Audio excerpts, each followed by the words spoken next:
Economic Development and Emerging Technologies. I'm Jerry Parasola, the House Chair, joined by Brian Gold. And we have this is a hybrid meeting, so we have folks here in person and we do have some folks remote, including some members. Just want to lay down a couple quick rules here. We'd ask that you please limit your testimony to 3 minutes. We encourage you to submit written testimony. We read it all and we submit it to all the committee members as well. And I'd ask that you please silence your cell phones. And as is the custom here, we do take members out of turn.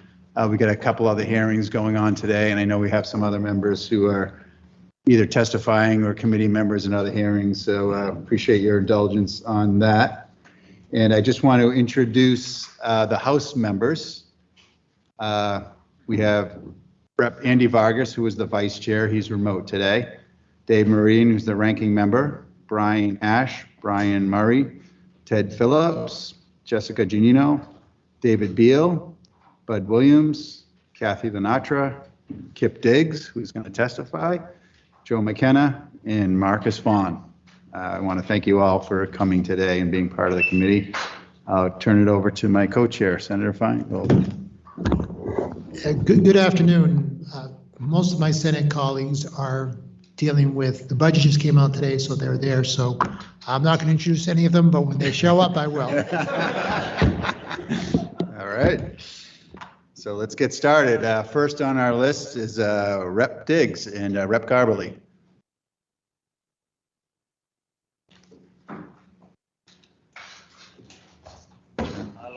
Fresh going first. Good afternoon, gentlemen. Good afternoon. Can you hear me? Yes. Chairman Parasola, Chairman Feingold, and distinguished guests and members of the committee. I am here testifying on behalf of my bill, sponsoring with my man, Representative Sean Garberly. It's really something dear to my heart. Boxing and combat sports in Massachusetts.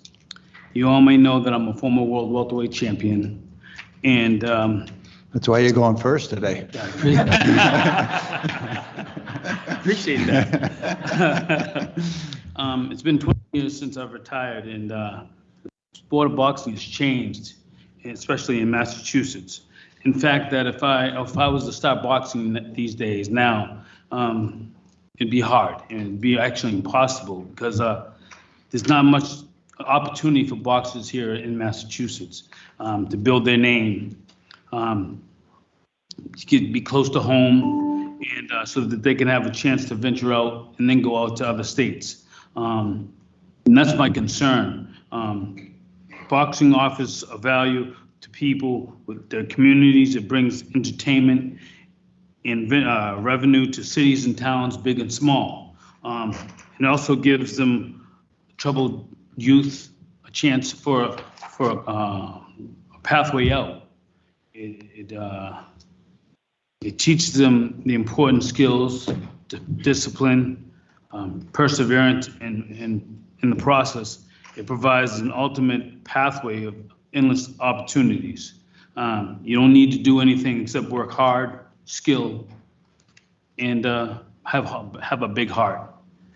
And that's what this game is all about. But Massachusetts has regulations that has stood in the way of everything for the values for us to be able to thrive. This bill 3565, 6 changes for the Massachusetts Athletic Commission, MSAC. Be a regulator holding back the professional sports, which drives business elsewhere and moves up, importantly, reduces the protection of athletes. These 6 changes are: 1, empowering MSAC properly to police the sport and arbitrarily breaches of contract. Every single state boxing commission in the country serves as an arbitrator in breaches of contract, but currently law does not cover it enough here in Massachusetts. 2, 2, to change the law to make the surety bond accessible for athletes as commonplace elsewhere. Boxing promoters are currently required to obtain a $50,000 surety bond, unlike every other state, though the bond is only used for Commonwealth's best interest. It's not used for the athlete and the promoters if they haven't gotten paid. No higher level protection for most must pursue recourse entirely on their own. So again, we're offering substandard protection to our athletes. 3, change the compensation for deputies to mandate $75 per event. That amount determines from MSAC. Inability to recruit quality deputies is such a pay means that we can't find anybody to take care of take care of the business of boxers and also the events, so that we have to have safety. And it robs the athletes and promoters for an opportunity to have forces, to have boxing matches or combat sports here. And hey, something, we need the revenue here in Massachusetts instead of having to go to other states. 4, impose requirements to ensure that the MSAC represents the combat sports in their communities and serves. The definition of background combat sports, you clearly have to know something about boxing instead of just letting anybody just come in and just become part of the boxing commission. And we need to have a full-time director, people that really have passion about the job and they know what they want and what we're going to do. 5, assign somebody proper administration support. Without a dedicated staffer to support the MSAC cannot grow in the combat sport business in the state. Let anyone alone maintain it. 6, increase the annual budget of the MSAC, generating limited capacity to avoid. Oh, jeez, I'm getting so nervous. Sorry. MSAC low annual budget means that Massachusetts loses out on other states and also opportunities to host combat sports in the state. In addition, the revenue to those that could bring those to local locations. Okay, so honestly, those 6 changes, and it would definitely help our Massachusetts boxing grow that much better. Great. Thank you. Chairman Parasella, Chairman Feingold, members of the committee, it's great to be here. Thank you for taking us out of turn. Thank you for scheduling this hearing early in the session to give us a chance to be able to work with you and your outstanding committee in trying to craft a legislation that can be implemented and to try to get it passed. I will be brief. I couldn't say it better than my friend and colleague, Representative Digg. Do you want us to demonstrate for you, Senator? I would be happy not to do that. But I'm thrilled to be here. I couldn't say it better than my good friend and partner, Representative Diggs. He went through most of the piece of the legislation, and there are folks who will be testifying who will give relevant data and specifics as to why this legislation is so critical now. 2 points. Massachusetts used to be the central hub for boxing across the country. We can be, and we should be again. The second point that is really critical, and it was brought up by Representative Diggs, is we need to be focused on protecting our athletes here in the Commonwealth of Massachusetts. So this legislation, one, would have Massachusetts be the lead, or try to have us be the lead in boxing across this country, and 2, protect our athletes from wherever they come within the Commonwealth to put themselves out to box. Senator Brady has also filed a Senate companion. We are not wedded to this language. We really look forward in the future weeks and months to come working with the committee. This committee is renowned for passing serious pieces of casino gaming or sports gaming, and we're really looking forward to partnering with you to make boxing the next effort from this committee to really put it on the map so the sport can thrive and our athletes can thrive and be protected here in the Commonwealth. So thank you for taking us out of turn. And I must say, because I said boxing, it's combat sports, because I mean, it's got to be all of them, because MMA is going crazy and we need to be part of that. Because we have boxing match, MMA coming up in August, and we want to really, showcase what Massachusetts can do. Can I ask a specific question about boxing? Because it does seem there's a big emphasis on boxing.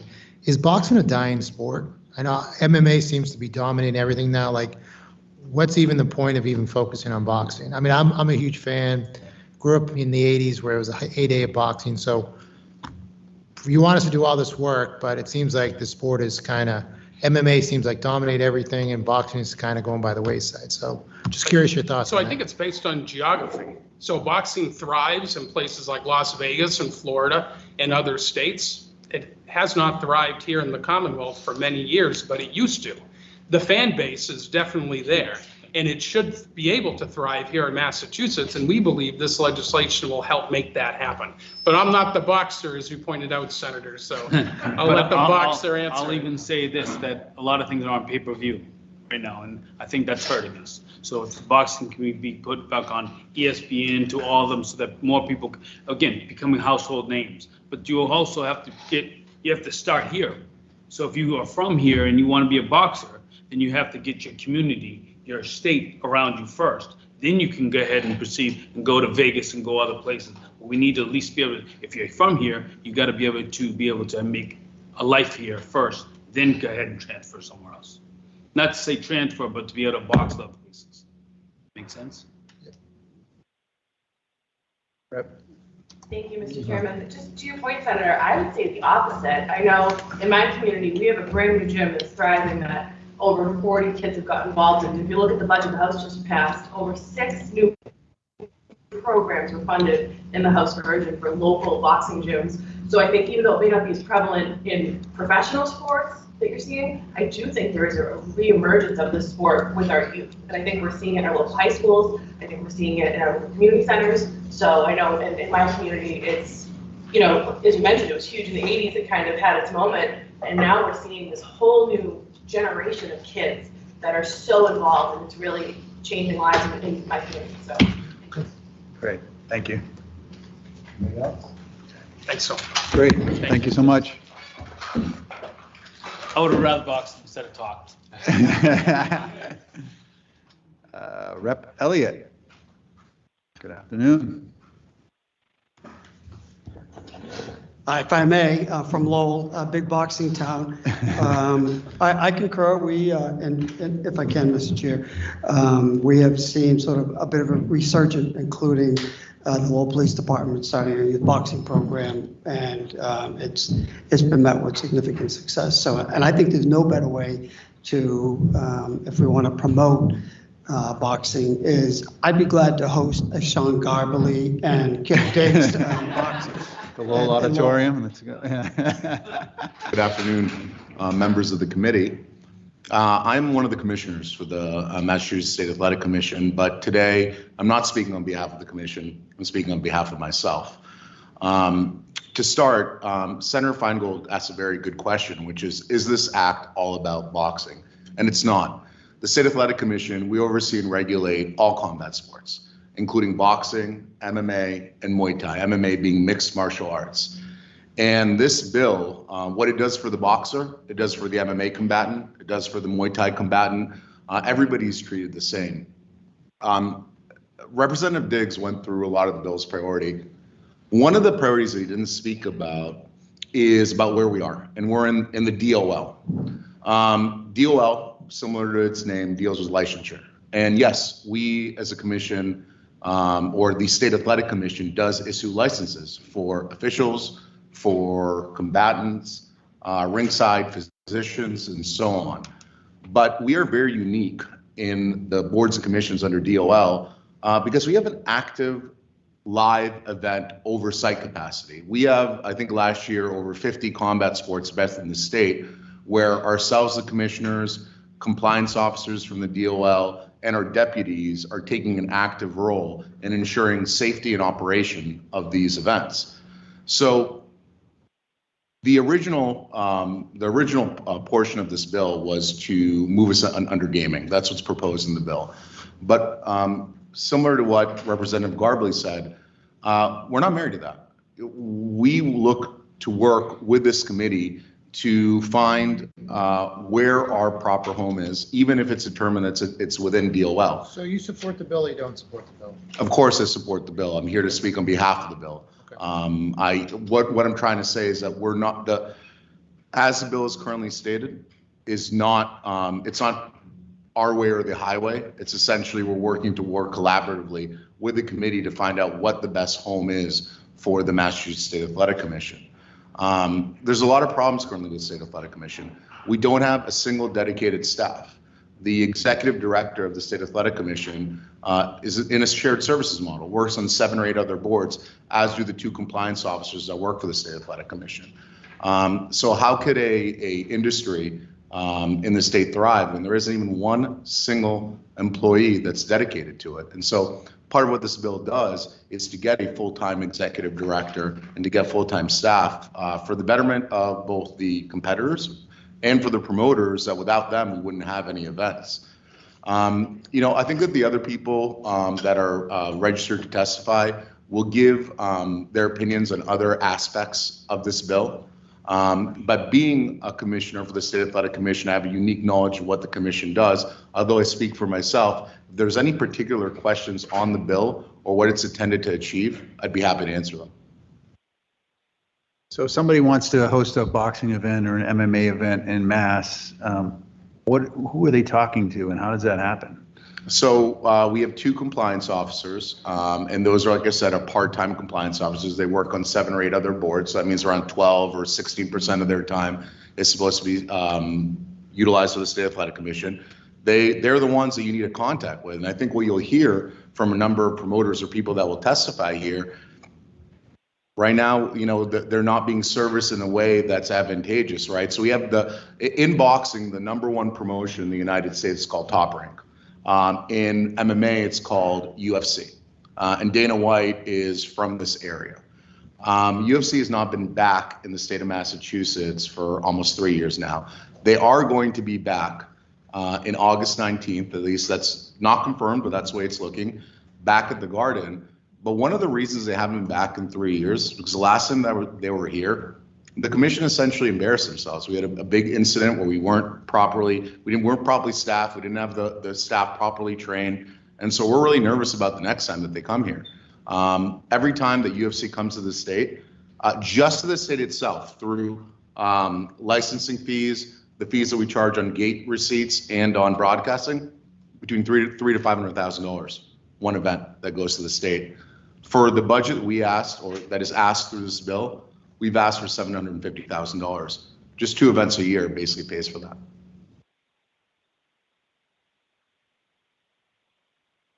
Ready? Okay, great. Thank you so much. I appreciate it. And thank you for listening to my testimony. Yeah, no, thanks. We'll probably reach out to you in the future if we've got some questions. And I'll submit some written testimony as well. I appreciate it. Thank you so much. Thank you. My name is Brian Lambert, but I'm also a commissioner for the Mass State Athletic Commission. I've had the pleasure of serving as a commissioner for the last 5 years, including the last year as the chair. So my experience as a commissioner has given me insights into the challenges facing boxing and the combat sports community in the Commonwealth, as well as the immense potential. And I'm going to focus a little bit on the potential that we have with some of the changes in this bill for Massachusetts to really become a destination for premier events throughout the entire country.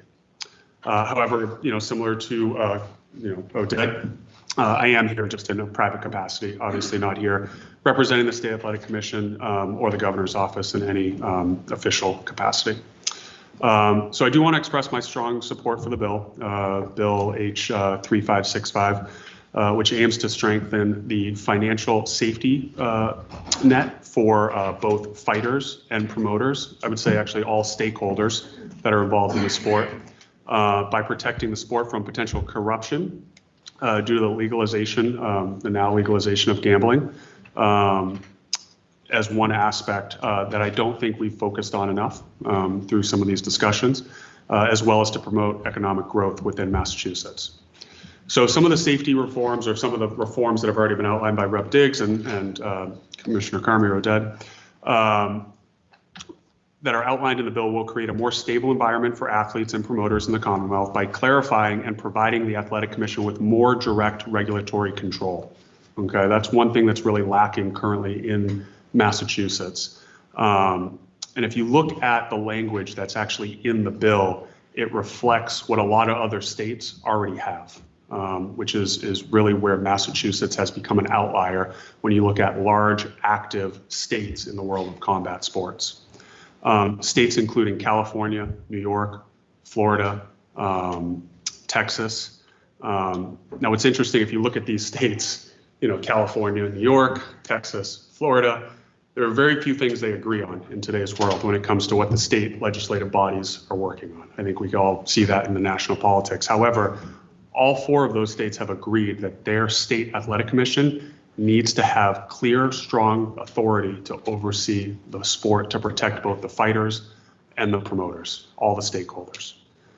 So some of the language that is in this bill is adopted and mirrors language that you'll see in those states. It also, really puts us in line with the spirit and the language of the federal law, which is the Muhammad Ali Act.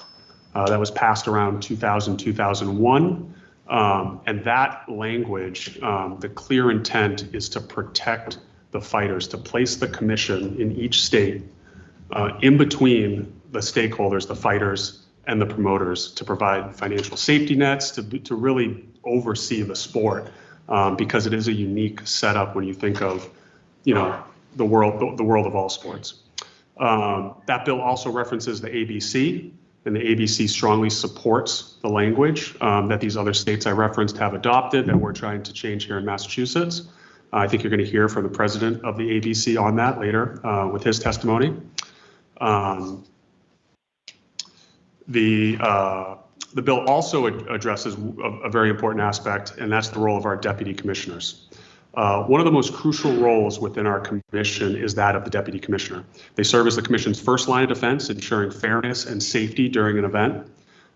Their responsibilities include monitoring fighters from the moment they enter the venue, throughout their entire process, locker rooms, even when they go in the ring in between rounds, until they're cleared by the physician and exit the locker rooms at the end of the event. Currently, by statute, they are limited to $75 per event. That's all we can pay them. Can't reimburse them for food, travel, anything. So if you look at the large, this obviously affects our local promoters, but if you look at the large promotions, worldwide promotions, UFC is the largest promotion in the world. When they come to an event, they have athletes in the ring that have millions of dollars on the line. And they have someone that is making $75 for that entire event, charged with their safety and fairness in the ring during a pay-per-view event that's being seen worldwide. And those have been some of the issues that have actually come up in the past. It's very challenging to recruit, retain, and train deputy commissioners when you're only offering $75. Right, can I interrupt you? Yeah, of course. If you could, I think would be super helpful for this committee is, what does in your opinion, a state that is doing it right, what do they look like? Like, tell me what they look like. That would be helpful to this committee. I think you're onto something, but I think it'd be very helpful to say, in California, New York, this is what they have for people, this is what they pay them, and that I think would be more interesting, because I at least from one committee member, it seems like we're lacking in the professionalism and the level of what you need. So what does the other states do that we're not doing? Yeah, that's a great question. One of the starting point and what's in this bill is to have a real dedicated staff. That's just MSAC. All those other states that I referenced, again, and they're good examples of what we should be because of their size, their active level, their large venue capacity. They have a full-time dedicated executive director, full-time. Okay, that sole purpose is to focus on the combat sport community. We don't have that. We have a shared service model. We've had, in my 5 years, we've had 4 executive directors come through. None of them have had a background in combat sports whatsoever. Combat sports is the 8th out of the 8 board that they deal with, and it's just, the more time it takes up, the more of a nuisance it is, right? And that's fair, they're busy, it's a shared service model. So dedicated staff. We have no dedicated staff. Compliance officers typically run the training and help recruit deputies. They handle the inflow of all the applications, the processing. Those states have a budget where they'll conduct mandatory annual trainings for their deputy commissioners. Other states call them inspectors.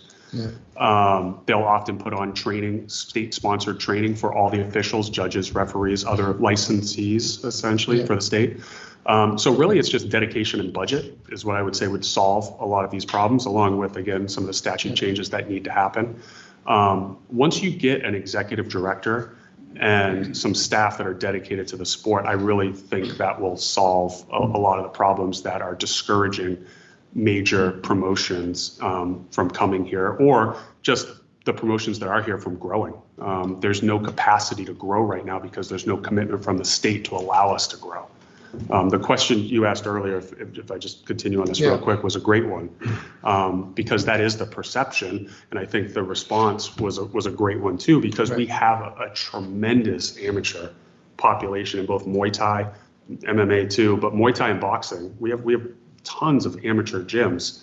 They turn pro and they go elsewhere because that's where they make money. That's where the promotions are. The promotions aren't here, so we're developing the talent and sending it elsewhere. If we were a university, if we had great universities but no job opportunities, we would be like, we need to fix the job opportunities, right? That's what we're trying to do, trying to create the growth here. Right. I guess if I may, Mr. Chair, if I could follow up. So I guess the challenge is, let's hypothetically, we say we grow this.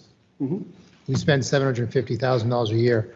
How are we guaranteed that events will come? So if we spend all this money and I mean, I would say anytime you're looking to invest in economic growth of the community, it's hard to really guarantee what's going to happen. But I would look at, again, these other states where they have set up the opportunity for growth, and that's where the big events are happening. That's where the growth has been. So I think you can look to those states as an example of what to do and what the result is from that happening. And again, that's what's kind of outlined in this bill. I played professional baseball for 3 years in the Washington Nationals organization. And as an athlete, I had a players union. I had a strong commissioner, that was overseeing the sport. The fighters right now, just to go back to some of these aspects, have none of that. So as an individual fighter, there's no protection that's focused on the sport because we don't have the capacity for the proper oversight, and we have statutory restrictions right now or lack of clarity, again, that other states don't have. So to circle back to your point, it is kind of the field of dreams. If you build it, they will come type of thing, and we have to attack that from all angles.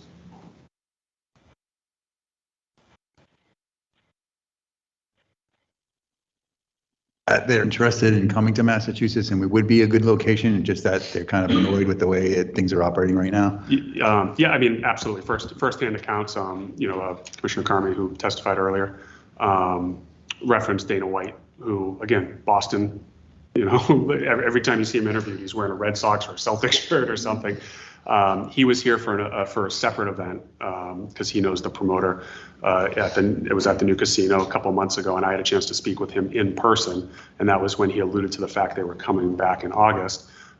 He was very direct in just addressing the challenges that he's faced bringing UFC back to Boston, which he references as his home. He's like, yeah, I want to come back home, but you guys have some challenges that are tough to overcome, and as a business owner, why take that risk? So yeah, we hear it in the community all the time. I'm at the annual conferences, interacting with commissioners, and stakeholders across the country. It's the reputation of Massachusetts is well known and absolutely not what it should be when you consider the history of boxing in this state, but now the growth of all the combat sports. This bill would put you guys under the Gaming Commission, correct? Yeah, potentially. I think there's been some talk that might be a challenge, some concerns about that. Other states do that. That would not be unusual. I believe Rhode Island, one of our neighbors, actually has the State Athletic Commission with gaming. Again, I don't know if that's the best home for us. You guys know the nuances better than we do of how you can align these things. But it seems like not a bad fit, potentially. Yeah. And again, especially when you look at our lack of investigative authority, our lack of clear-cut control over breach of contract. We require the promoter and the fighter to sign a contract that we oversee that has to be approved by us. We have a contract they have to use. Yet if there's a breach of contract right now, it's not clear if we actually are able to do anything about that. So if you can envision a world where, gambling is happening on these local events, and who is the clear arbiter, who has clear control over saying, no, this fighter can't fight tonight. Again, we're the only state that has that. We're a real outlier with the lack of clarity. Great. Anybody else? You were That's all looking I- back down, so I didn't know if you had anything else. Or I've got some more stuff here, but I think we've covered it all. It's right. It's just an important topic, and I really appreciate you guys taking it up. It's something that spending the last 5.5 years living and breathing it. It's good to see that even this hearing is taking place and there's some attention to it. Great. So thank you. Thank you. Mike Polveri. Did I pronounce that correct? First off, my name is Michael Polvere. I am the owner, promoter, matchmaker for Cage Titans Fighting Championship. I'm a former fighter myself. I started in this sport 15, 16 years ago. I actually competed on the very first card that the Athletic Commission oversaw as a fighter. And then I started Cage Titans shortly thereafter, seeing the shortcomings of some of the promoters and the lack of direction that they had. And I thought I could do it better. So that's a little bit of my background, how I got involved in this. With that being said, we've been doing this for 13 years, specifically as a promoter and matchmaker. We've done over 60 events. Primarily, we do Plymouth Memorial Hall, America's hometown.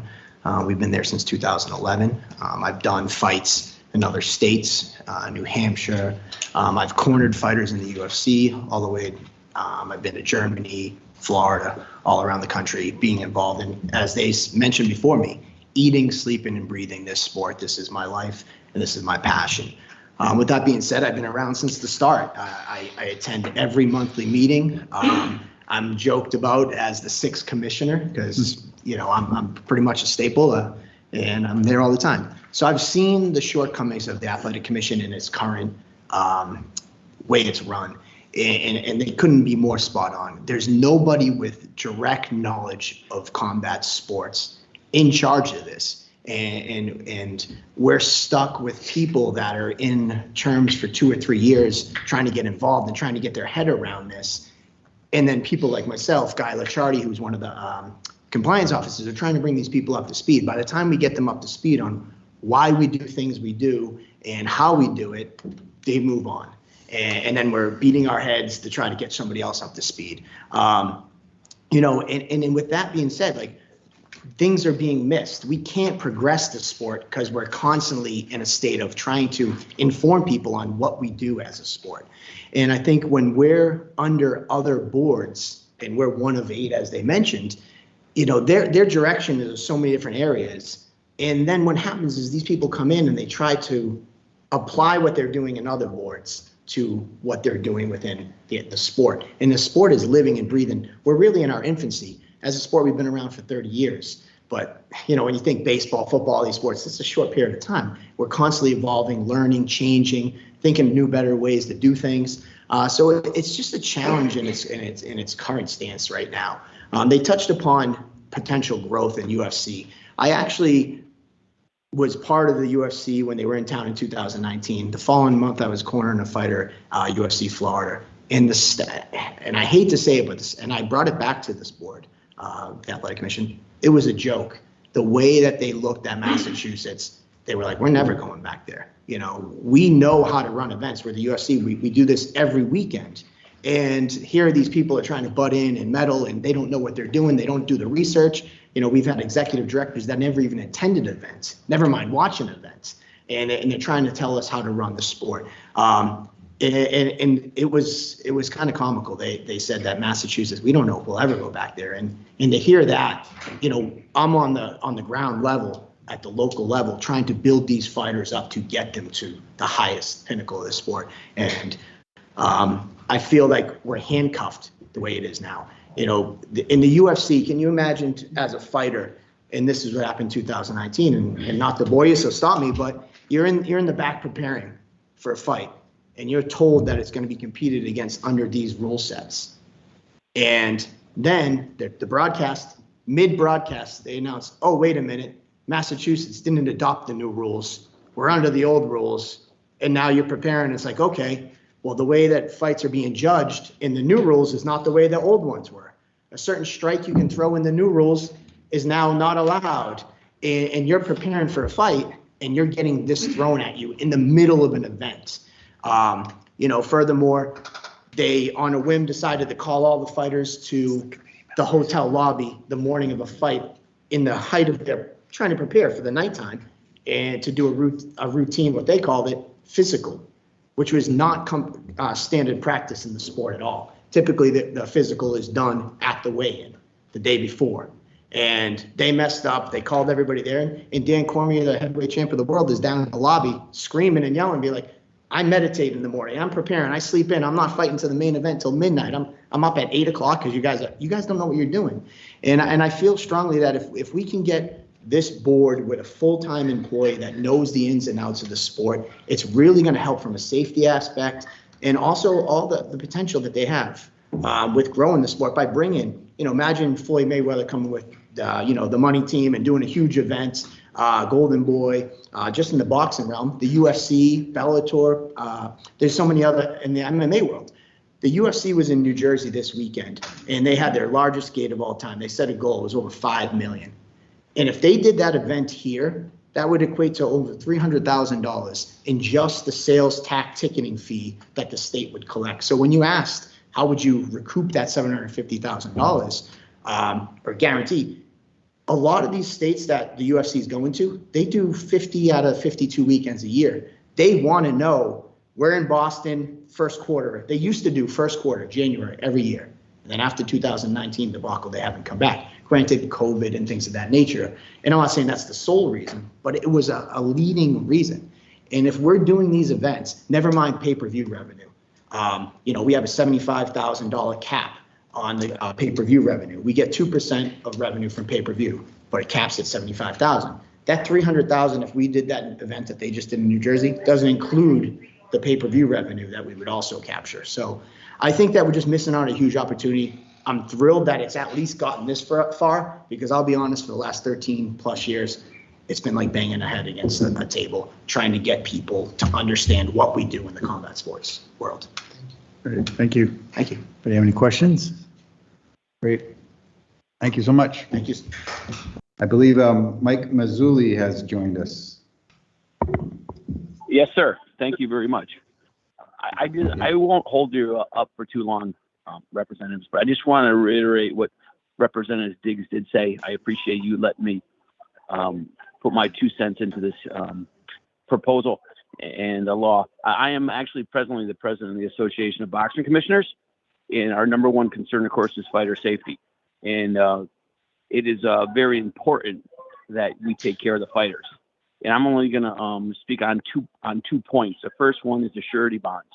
Presently, the state of Massachusetts, if a promoter does not decide to pay a fighter and does not have the funds to pay a fighter, a surety bond is then taken. At this present time, the state of Massachusetts is taking the money for themselves, and these fighters are not getting paid. And with that said, a lot of these boxers as well as MMA fighters are making $800 a fight. So it's my understanding is your lawyers are saying that they need to take the promoter to court. And of course, these fighters don't have the funds or the ability to take anybody to court. So it's quite problematic. The ABC has been founded and we are a federal law under the Muhammad Ali Act, and we would love to assist Massachusetts to get it right. At this present time, you're not in compliance for that regarding the surety bond. The other thing is the qualified inspectors. I always say, like my 81-year-old father said, says you get what you pay for. And presently, you guys are paying the inspector $75. At this point, I would love for you guys to look at a HBO documentary called The Salt in the Ring, and you'll understand the liability that the state of Massachusetts has when it comes to fighter safety, back of the house, hand wraps. Make sure they have their mouthpieces in, so on and so forth. I do agree with Representative Diggs that a executive director is needed that has experience in the combative sports industry. I've been doing this for 28 years, and in fact, Representative Diggs fought for me down in Connecticut. So, he was an excellent fighter, and he's representing the fighting world in Massachusetts in a great light. Contract-wise as well is another issue. Your contracts, if there's an issue with the promoter and the fighter with their contracts, you are presently telling the fighter to take them to court. Again, they have no funds to take a promoter to court to try to rectify an $800 bill. Because the majority of the fights are small club shows, and those club shows, fighters are making $800 to $1,200 a fight. And that's where it starts. It starts with taking care of the fighter and making sure they are safe. And you have great medical protocol up there. Better medical protocol than medical protocol when it comes to each individual fighter than I would say 85% of the industry. Just so you're aware, the ABC has 72 tribes as well as states that belong to the ABC. And you were a mecca of boxing many years ago in the 70s and early 80s. And you can become that. It's just a matter of straightening out the commission and doing the right thing. I commend the chairman of the commission as well as Oded. Their heart is in the right place. I just wanted to state to you guys, I concur completely with what they said previously. Thank you. Any questions? Yes, we got one question. Just a quick clarifying question. We were talking about the $75 cap on the inspectors has been referenced a number of times today. I was just wondering what the going rate is in other states right now, if you knew off the top of your head, like what inspectors are being paid elsewhere in states where they're getting it right. I presently pay the inspectors $200 a night, and I also do quarterly trainings. The quarterly trainings is very, very important. So it's $200 a night, but I would really recommend to look Assault in the Ring, and you'll understand why I pay that amount and why I do so much training. It's extremely important. I mean, if something goes wrong, the liability is so immense on the state if something does happen. And Assault in the Ring is a fine example of that. That was actually a fighter who actually pulled a horsehair out of his gloves and ended up winning a fight. It's quite an interesting documentary. So, but I would say, sir, about $200 is a going rate. So anywhere from $15 an hour to a flat rate. Thank you. Anybody else? Great. Thank you. Appreciate it. I thank you for your time, gentlemen.